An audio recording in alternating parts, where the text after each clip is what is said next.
2021년 제5회 장애상담 심리과 학술제를 시작하겠습니다. 여러분들이 입학하여 열심히 노력한 배움의 결실을 준비하여 발표하는 제5회 학술제를 진심으로 축하합니다. 또한 이러한 과정을 통해서 여러분이 진정한 상담사로 성장함은 물론 여러분들의 꿈을 실현하는 작은 버팀목을 마련하였다고 생각합니다. 학술제를 준비하는 학생 여러분들과 지도하시는 여러 교수님들이 누구에 감사의 인사를 드리며 다시 한번 제5회 장애상담심리과 학술제를 진심으로 축하드립니다. 감사합니다. 여러분들에게 고맙다는 말씀부터 전하고 싶네요. 그래도 굳건히 잘 해내신 3학년 여러분들에게 먼저 너무 고맙다는 말씀 드리고 싶어요. 비대면인 상황에서도 열심히 강의를 듣고 공부도 하며 학술제도 참석해 주시는 선배님들, 동기들, 후배님들의 모습이 정말 아름다운 것 같습니다. 뜻깊은 자리일 것이라고 생각합니다. 진행을 위해서 좀 수고해준 덕분에 학술제를 아무런 문제 없이 진행할 수 있게 되었다고 생각합니다. 고맙다는 말을 전하고 싶습니다. 신체로 사용하지 않고 할 수 있는 직업을 생각하다 보니까 심리 상담사였다고 말할 만큼 자신의 정도를 인지하고 있는 상태였습니다. 내담자의 성향을 알아보기 위해서 MBTI 검사를 실시했고요. 내담자의 무의식 안에 존재하는 억압에 대한 감정 통찰이 필요하다고 생각하였습니다. 과도한 이상적 자아를 달성하기 위해 스트레스를 받는 내담자 자신의 통찰과 탐색 과정을 가질 수 있도록 하셨다는 내용을 보았습니다. 남이 생각하는 자신이 되어서는 안 된다고 생각했기 때문에 자신이 진정으로 원하는 자아를 생각하게 하려고 하였습니다. 굉장히 성실히 사례 보고서를 정리하고 계속 수정하고 그런 작업을 거치셨다라는 게 느껴졌어요. 다양한 관점에서 굉장히 잘 접근을 하신 것 같고요. 내담자가 뭐로 원하는지 이걸 알아야 돼. 그리고 상담자 자신은 뭐로 원하는지. 가장 중요한 것은 내담자를 위해서 상담자가 필요한 거지. 자, 고생하셨습니다. 박수. 박수. 우선 내담자 보고서에 대한 트라우마로 불안을 가지고 있었으나 그냥 모르겠다라는 말을 자주 하며 한숨을 쉬는 모습을 보이게 되었습니다.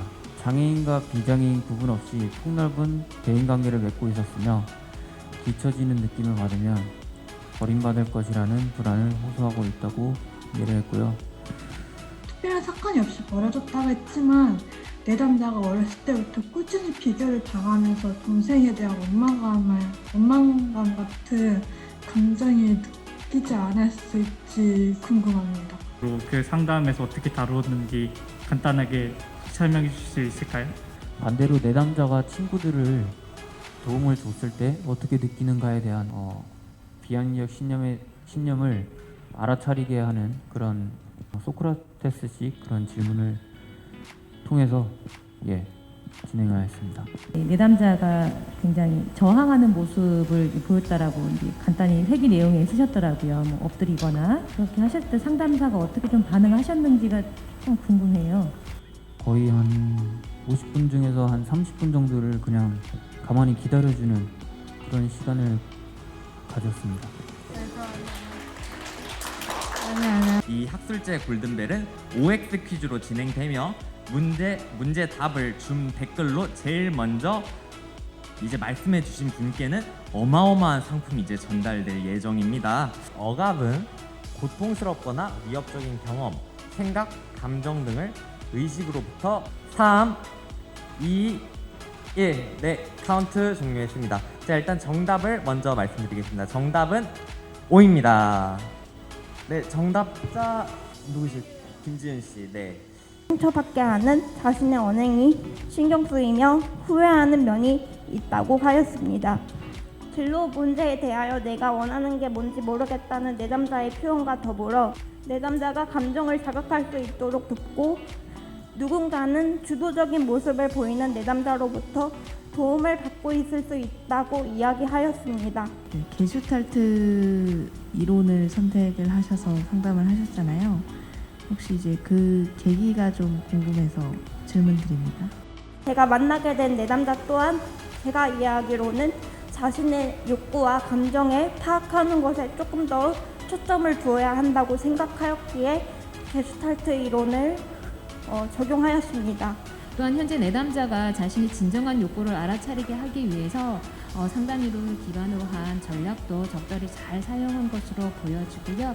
그래서 거기에 대해서 좀 칭찬을 드립니다.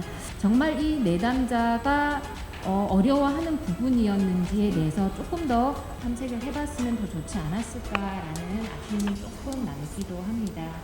현재 자기가 이제 맡은 직책이 있어서 이거에 대해서 이제 완벽하게 해내고 싶지만은 자신의 장애가 진행성이 있기에 이게 나는 좀 더 완벽하게 해야 된다는 불안감이 생겼다고 했습니다. 자신의 장애를 인정을 하지만은 앞으로 더 못 움직일 거야라는 불안감이 있기에 어쨌든 이 내담자에게는 이 불안감을 이제 해소시켜주기 위해서 괜찮아 잘하고 있어 이런 자기 위안을 통해서 접근하신 거는 적절하신 것 같다라고 보여집니다. 내담자의 주호소 문제를 보면 온라인 시험에서 마지막 문제를 풀다가 타이머로 시선이 갔는데 틀리면 어떻게 하나 라는 생각으로 답을 적지 못하셨다고 하는데요. 이때 불안이 심하게 올라오며 손이 떨리는 경험을 하였다고 합니다. 남편의 경우에는 일을 같이 하고 있는 입장에서 주요한 것을 내담자에게 떠넘기며 회피하는 부분이 있다고 하였습니다. 자신의 삶에 있어 끊임없이 발전하려는 태도는 곧 힘에 대한 욕구를 명료함과 동시에 그렇지 못한 현실에 대한 피로를 느끼게 한다고 보았습니다. 하여서 현실에서 어려움을 겪고 있는 상황에 대한 해결을 적극적으로 지금 바라고 있다고 보았고요. 과연 내가 이 상담에서 의문을 갖게 되면 내담자들은 이미 알고 있잖아요. 그럼 내담자가 그걸 안다는 것은 이미 상담이 내 경험에 들어와서 나를 변화시키지 않을 것이라는 것을 이미 알고 있는 거라고 저는 생각을 합니다. 저는 아직까지도 제가 상담을 했다는 느낌이 아니라 만담을 했다는 느낌을 가지고 있기 때문에 너무나 계속해서 아쉬운 감정을 숨길 수 없는 것 같고요. 조금 더 좋은 방안이 뭐였을까 하는 의문점이 있었기 때문에 정말 내 삶 속에서 들어가서 내가 직접 해봐야 된다는 그런 경험을 얘기했었고요. 그랬을 때 상담에 대한 확신성이 더 들어갈 거고요. 지금까지 함께 해주셔서 감사드립니다. 감사합니다. 장애 상담 심리과 화이팅!